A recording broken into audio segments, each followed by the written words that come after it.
여러분 안녕하십니까. 식스센스 시작해보도록 하겠습니다. 우리 시장 명확한 포지션은 보여주고 있지 않지만 그래도 저점 대비해서는 조금은 올라와주는, 버텨주는 움직임을 오늘 보였습니다. 코스피는 약보합권으로 2600선을 간신히 지켰고 코스닥은 요즘 900선 위에서 견조하죠. 931포인트로 0.8%가량의 상승세를 보이면서 마감을 지었습니다. 오늘 이슈를 잘 정리해야지 내일을 잘 보낼 수가 있겠죠. 오늘 두 분과 함께 자세한 이야기 나눠보도록 하겠습니다. 오늘은 하창원 본부장 그리고 김시은 팀장과 함께하도록 할게요. 두 분 안녕하십니까? 안녕하십니까? 네, 어떤 키워드를 봐야 내일장 잘 보낼 수 있을까요? 첫 번째 키워드부터 만나보시죠. 네, 2차전지 안에서 폐배터리주로 골라봤습니다. 일단은 며칠 전부터 2차전지 안에서 장비주가 올라왔다가 이번에는 폐배터리까지 확장이 되고 있는 모습입니다. 이게 2차전지 테마 자체가 열기가 워낙 뜨거워서 여기까지 부각을 받고 있는 걸까요? 아니면 실적이 정말 찍히면서 그런 모멘텀으로 좀 가고 있는 걸까요? 아직 실적이 찍힌다라고 보기는 어렵죠. 제 생각에는 조금 순환매 관점인 것 같아요. 그러니까 이제 2차 전지 쪽에서 에코프로나 에코프로 BM, 이전 상장 관련된 이슈까지 나오면서 LNF까지 굉장히 좀 급등이 나왔잖아요. 네. 그러다 보니까 2차 전지 내에서 좀 순환매 흐름들이 나오고 있었는데 또 하필이면 또 전거래일에 확실히 좀 폐배터리 관련된 기사들이 많이 나오더라고요. 그러다 보니까 이제 그쪽으로 좀 수급이 쏠린 것이 아닌가라고 보고 있고 연속성 자체는 조금은 떨어지기는 하죠. 왜냐면은 이제 이 거래일 전에 좀 급등이 나왔다가 하루 쉬었다가 오늘 좀 급등이 나왔는데 오늘 세비캠도 그렇고 성일아익도 그렇고 고점 대비했을 때 보면은 이 종목 같은 경우는 거의 3분의 1 토막 났고 성일아이텍 같은 경우도 지금 가격이 12%대까지 올랐다가 지금 종가가 4%로 좀 마감이 됐거든요. 그래서 향후 시장은 상당히 좀 기대가 되기는 합니다. 40년까지 연간 성장성이라든지 특히나 이제 리사이클링을 했을 때 리튬이라든지 니켈 관련된 부분에서의 굉장히 많은 광물들을 좀 채굴할 수 있다, 다시 확보할 수 있다 이런 부분에 대한 얘기들은 많이 있지만 실질적으로 1세대 전기차 수명 종료하는 시기가 25년에서 27년이거든요. 아직까지 좀 시간이 있죠. 그렇기 때문에 명확하게 실적이 터져 나오면서 주가에 이렇게 트리거가 발생을 했다기보다는 순환매 관점으로 보시는 게 맞을 것 같고요. 근데 다만 오늘 또 이제 2차 전지 쪽에서 수급이 좀 돌다가 이게 5호장으로 넘어오면서 반도체 쪽으로 또 많이 갔거든요. 대표적인 삼성전자 하이닉스 쪽으로 간 게 아니라 이제 HBM 관련된 종목군들에서 또 일부 반등들이 꽤 나왔고요. 그러다 보니까 힘이 좀 분산이 된 거죠. 최근 시장 같은 경우는 한쪽으로 굉장히 좀 쏠리는 기조가 나타나고 있는데 오늘 같은 경우는 약간 좀 긴가민가 하면서 또 기타 다른 섹터들이 많이 남았기 때문에 폐배터리를 중장기적으로 보신다라고 한다면 충분히 모아가시는 전략이 유효할 수 있겠지만 이게 지금 이 3거래일 사이에 사실 저점 대비했을 때는 주가가 많이 올랐거든요. 그럼 그런 관점에서 지금 당장 바로 잡아야 될까라는 부분에서는 약간 좀 물음표가 생기고 있다. 차라리 쇼커버 가능성이 있는 쪽으로의 가능성을 좀 보시던지 아니면은 이 2차 전지 쪽에서 순환매가 어디로 튀길지를 사실 예단하기가 좀 어렵거든요. 그래서 그날 시장에서 자금이 쏠리는 쪽으로 빠르게 좀 대응을 하시고 그때 수익 실현을 반드시 해주시는 좀 대응이 지금은 필요하지 않나라고 생각을 하고 있습니다. 2차전지 안에서 워낙 순환매가 좀 빠르게 돌고 있기 때문에 좀 단기 급등한 면이 약간은 부담스럽다고 말씀을 하셨어요. 근데 길게 놓고 보자면은 지금 주가가 부담스럽진 않은 위치인 것 같은데 지금 투자해봐도 괜찮다고 팀장님은 혹시 보세요? 비슷한 의견입니다. 사실상 오늘 당장 투자를 하기에는 주가의 위치라든지 윗꼬리라든지 음봉을 그린 부분이 많기 때문에 사실상 지금 당장 투자를 하기보다는 조금 더 눌렸을 때 접근을 하시는 게 더 낫다라고 보고 있고 사실 시장의 성장성이라든지 이런 부분을 보게 됐을 때 폐배터리 시장 같은 경우에는 중장기적으로 보는 게 맞아요. 하지만 실적과 관련했을 때 최근 들어서 시장 기조 자체가 앞으로 성장하는 섹터, 그러니까 앞으로 성장하는 쪽에서 실적을 먼저 땡겨오는 게 맞긴 해요. 그런데 2차 전지 섹터, 그러니까 양극재 쪽으로 먼저 예를 들어보자면 양극재가 먼저 시세가 분출이 되었을 때는 실적이 실제로 좀 찍히고 나서부터 그 다음부터 23년, 24년, 25년, 27년의 밸류를 땡겨왔습니다. 그런데 폐배터리 같은 경우에는 아직까지 시장이 개화되지 않았고 실적 같은 경우에는 25년부터 실제로 찍힐 예정이다 보니까 이런 부분을 감안을 해온다면 폐배터리 관련했을 때는 시간적으로 조금 더 기다릴 필요가 있지 않을까. 물론 다른 2차 전지 관련 종목군들에 비했을 때 주가의 위치라든지 에너지가 좀 낮은 면이 있어요. 그 점에 있어서 매력도는 부각이 될 수 있지만 하지만 좀 2, 3년 정도 장기간 필요하다는 점 이런 점들을 고려를 해본다면 사실상 이슈가 나왔을 때 폐배터리 관련 종목군들 같은 경우에는 수급 쏠림에 의해서 트레이딩을 하시거나 혹은 저점에 있었을 때 모아가시는 전략을 취하면서 시세가 분출이 되었을 때 수익 실현을 하시는 방향이 더 맞지 않을까 이렇게 보고 있습니다. 폐배터리는 아무래도 중장기적으로 봐야 될 것 같아요. 좀 수급장이기 때문에 다른 수급이 쏠리는 종목들 위주로 보는 게 맞다는 공통된 의견인 것 같습니다. 2차 전지에 대한 이야기 들어봤고요. 다음 키워드로 넘어가 보도록 하죠. 러시아가 쏘아올린 흑해 곡물 협정 파기, 밀과 옥수수 가격 반등으로 이어지고 있습니다. 이 테마주들은 사실 최근에 약간 변동성이 조금 있어서 어떻게 대응을 해야 될지가 약간은 어려운데 지난달쯤에 본부장님이 곡물 사료는 좀 지속적으로 보자, 약간 트레이딩 매매를 해보자고 말씀하셨었는데 지금은 종목들에 투자를 할 시기인가요? 근데 저는 해야 된다라고 생각을 합니다. 사실상 이제 트레이딩을 좀 겸해서 말씀을 드린 이유는 그냥 차트를 보시면 이해가 되실 거예요. 급등락이 심하죠. 네. 그러니까 이제 급등이 나왔을 때 정리를 하는 게 맞고요. 다만 이제 이거는 관점에 따라서 좀 다릅니다. 만약에 흑해곡물 협정만 보신다라고 한다면 단기로 당연히 끊으셔야 되고요. 그다음에 이제 엘니뇨 현상까지 좀 생각을 하신다라고 한다면 저는 뭐 중기적으로 봐야 되지 않을까 싶거든요. 사실상 우리나라에서도 단기간에 이렇게 뭐 900mm까지 온 적이 저는 없었던 것 같거든요. 극한호우라고 또. 네, 저 머리 털라고 처음 있었던 것 같아요. 예. 네, 그래서 이렇게까지 많이 오게 되는 것들도 보시면 사실상 이 기후변화의 영향을 받았다라고밖에 생각을 못 하거든요. 그리고 이러한 침수 피해가 우리나라에서만 있었냐? 작년에도 상당히 많이 있었습니다. 그렇기 때문에 이게 지금은 딱 두 가지로 또 양극화가 돼요. 사료주들이 만약에 정부에서 이번에 밀 가격 바탕으로 뭐 라면 가격 인상이라든지 이런 부분을 다 커트를 해버렸잖아요. 그런 게 없다라고 한다면 사실상 더 탄력적으로 움직였을 텐데 지금 시각은 이런 거죠. 곡물 가격이 이 선물 가격이 많이 올랐거든요.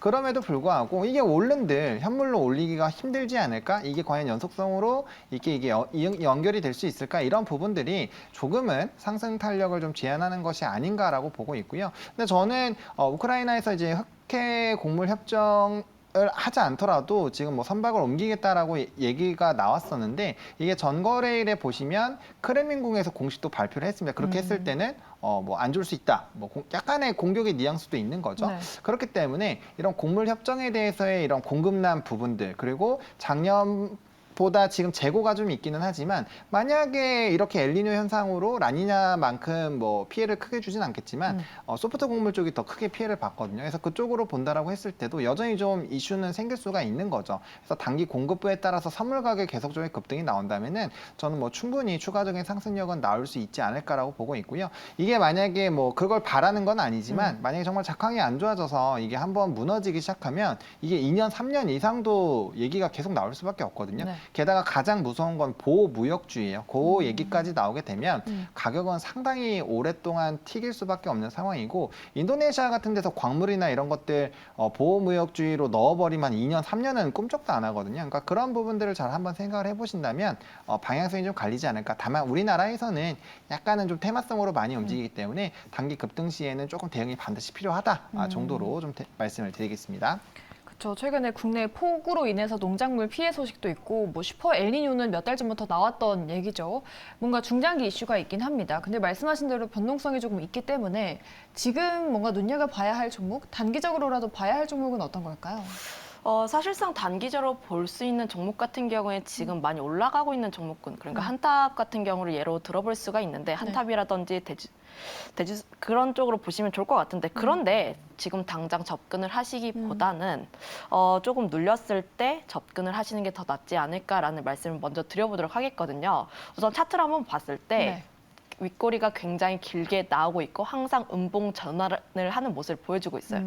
그런데 그 다음날 시초는 또 떠서 움직이고 있다 보니까 사실상 이런 섹터라든지 테마성에 대한 움직임이 굉장히 격하게 나오고 있기 때문에 좀 눌렸을 때 접근을 하시고 그리고 시초가 좀 많이 뜨게 된다면 그때 매도를 하시는 그런 방식으로 접근을 하는 게 더 맞다라고 판단을 하고 있고요. 사실상 공모 섹터 같은 경우에도 저도 장기 관점으로 보는 게 더 맞다라고 표현을 하고 있긴 하지만 지금 같은 경우에는 테마에 대한 움직임이 너무 짙게 나오고 있습니다.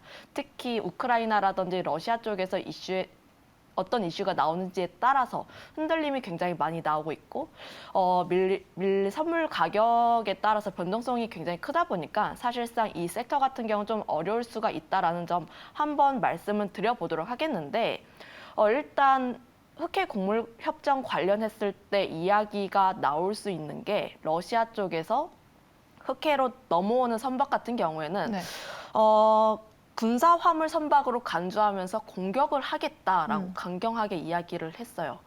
애초에 지금 이런 행동을 보게 됐을 때 러시아가 굉장히 강하게 움직이고 있고 우리는 흑해 곡물 협정을 다시 연장할 의지가 없다라는 것을 굉장히 피력을 하고 있는 것 같은데 애초에 러시아가 이야기를 했던 게 우리의 요구를 들어주지 않으면 연장하지 않겠다라고 이야기를 했습니다. 네. 러시아가 요구한 게 우리 곡물이라든지 비료 같은 것도 수출을 하게 했고 그리고 농업은행도 국제은행 연결망에 연결해달라 이런 부분인데 사실상 지금 G7에서 계속 러시아를 제재하고 있는 움직임이 나오고 있잖아요. G7 회의에서도 러시아를 계속 제재하는 움직임이 나오고 있고 특히 뭐 푸틴의 돈줄이라고 할 수 있는 다이아몬드라든지 이런 쪽에 대해서도 수출을 제재하는 움직임이 계속 나오고 있다 보니까 사실상 러시아도 물러날 생각이 없고 그리고 G7도 물러날 생각이 없는 이런 흐름으로 보게 된다면 흑해 곡물 협정 같은 경우에는 계속해서 연장이 안 될 가능성이 굉장히 높다라고 판단을 하고 있습니다. 그렇게 되면 어떤 일이 일어나게 되냐? 선물 가격이 올라가게 되겠죠. 아무래도 선물 가격이 작년에 다운이 되었던 가장 큰 요인 중 하나가 흑해 곡물 협정이 연장이 되면서부터 다운이 되고 네. 그리고 미국 쪽에서 밀수확이 많이 나오게 되면서 그러면서 좀 영향이 나왔었는데 다시 한번 흑해 곡물 협정이 연장이 안 되면서 선물 가격이 스멀스멀 다시 올라가게 된다면 작년과 같은 전철을 밟을 가능성이 굉장히 크다 이렇게 판단을 하고 있습니다. 네. 매크로 이슈나 기후 위기가 이어지고 있기 때문에 좀 중장기적으로 보자고 말씀하셨는데 테마성이 워낙 강한 섹터이기 때문에 조정 시 매수 관점으로 또 보자라고 전략을 말씀해 주셨습니다. 곡물 관련된 이야기 나눠봤고요. 마지막 키워드로 넘어가 보도록 하죠.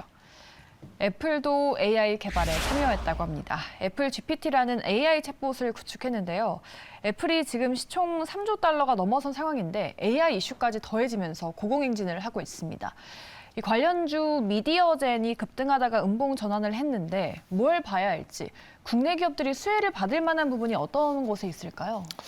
사실 이게 좀 가장 큰 딜레마이지 않을까 싶어요. AI 관련돼서 과연 어떻게 수혜를 받을 것이냐. 그건 이제 반도체 쪽이 시세로 이미 보여줬잖아요. 그러니까 뭐 HBM 쪽으로 연결을 해야 되는데 이게 이제 소프트웨어 쪽이 좀 상당히 안 움직였기 때문에 네. 뭐 최근에 이제 소프트웨어 쪽에서의 좀 이슈도 부각이 되고 있는 것 같고요. 또 이제 뭐 AI 또 관련된 HBM과 다른 쪽에서의 또 이런 하드웨어 적인 부분에서의 좀 이슈도 있는 상황인데 저는 뭐 AI 쪽 애플 관련주로 굳이 하기보다는 뭐 AI 반도체 쪽으로 만약에 본다라고 한다면 봐야 되지 않을까 싶고요. 만약에 좀 소프트웨어 쪽으로 본다라고 한다면 뭐 이전부터 이런 AI 관련된 부분에서 특허를 많이 가지고 있는 뭐 솔트룩스라든지 뭐 커난 테크놀로지 같은 종목군들 뭐 특히나 솔트룩스 같은 경우도 최근에 한 3, 4거래일 동안 주가가 많이 올랐거든요. 그래서 뭐 그런 종목을 보시던지 아니면은 뭐 음성 쪽으로 지원을 하는 쪽에서 독보적인 지위를 가지고 있는 뭐 셀버스 AI라든지 뭐 그런 이제 특정적인 부분을 조금 노리셔가지고 봐야 되지 않을까라고 보고 있고요. 다만 이 AI 섹터 쪽이 이런 이 하드웨어 쪽이 조금 더 현실성이 있고 지금 가시화가 되어 있기 때문에 네. 그쪽이 강할 수밖에 없어요. 지금 상황에서는. 그래서 근데 거기가 이미 시세가 많이 분출이 됐잖아요. 그래서 그거는 한번 좀 선택을 하셔야 될 것 같고요. 다만 좀 이제 크게 노리신다고 한다면 뭐 소프트웨어 쪽으로 보시는 게 맞는데 소프트웨어 쪽에서의 기회를 잡는 것도 결과적으로 얼마나 또 탑재가 잘 되느냐 이런 것들이 또 중요하기 때문에 시간 싸움이 또 될 수밖에 없다. 근데 지금 이슈나 테마가 워낙 빠르게 변하고 있는 장이기 때문에 앞서서 하더라도 뭐 폐배터리 뭐 당연히 장기적으로 보면 좋죠. 근데 현재 시점에서 이거를 했을 때 과연 시장에서 소외를 안 받을 수 있을까? 그러니까 이 시장에서 테마가 빨리 움직이고 있다라는 거는 이슈에 따른 빠른 대응들이 필요하다라는 거죠. 그래서 이런 애플까지 진입을 했기 때문에 굉장히 많은 회사들이 들어왔고 앞으로 경쟁도 심해질 거고 사업 영역이 커지면서 관련된 기업들에 대한 뭐 트레이딩은 가능하겠지만 이게 실질적으로 수혜를 받을 게 있느냐 약간 이런 식으로 들어오게 되면 사실상 물음표가 많이 생길 수밖에 없다라고 보시면 좋을 것 같고요. 현재 시점에서는 테마로 보시면 좋을 것 같고 그것도 아니다라고 한다면 하드웨어 부분으로 대응을 하시는 게 그나마 연관성이 있다라고 좀 정리를 드리겠습니다. 네. 그러면 우리 팀장님은 애플 GPT에 수혜받는 국내 기업들 어느 쪽으로 좀 보고 계세요?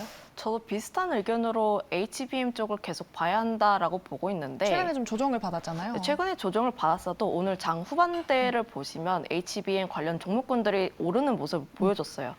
물론 뭐 한미반도체 같은 대표 종목군들 같은 경우에는 약간의 한 4%대 상승을 보여줬지만 상대적으로 한미반도체에 비했을 때 덜 올랐던 제우스 같은 종목군은 오늘 굉장히 강한 상승세를 보였습니다. 최고점 기준으로 했을 때 25%, 26%대 상승을 보여줬다 보니까 사실상 투자자분들의 관심도 HBM 쪽에 있다라고 보시면 좋을 것 같고요. 물론 저점 대비했을 때 위치 에너지가 높지만 하지만 지금 높은 위치 에너지 대비했을 때 수급이 계속 들어오는 것은 그만큼 관심도가 굉장히 높다. 특히 HBM 관련했을 때 시장의 성장성이라든지 올해 같은 경우에 60% 성장 그리고 내년 같은 경우에 40% 성장할 것으로 전망하고 있다 보니까 사실상 그 부분에 대한 기대감이 굉장히 유효하다라고 보고 있고요.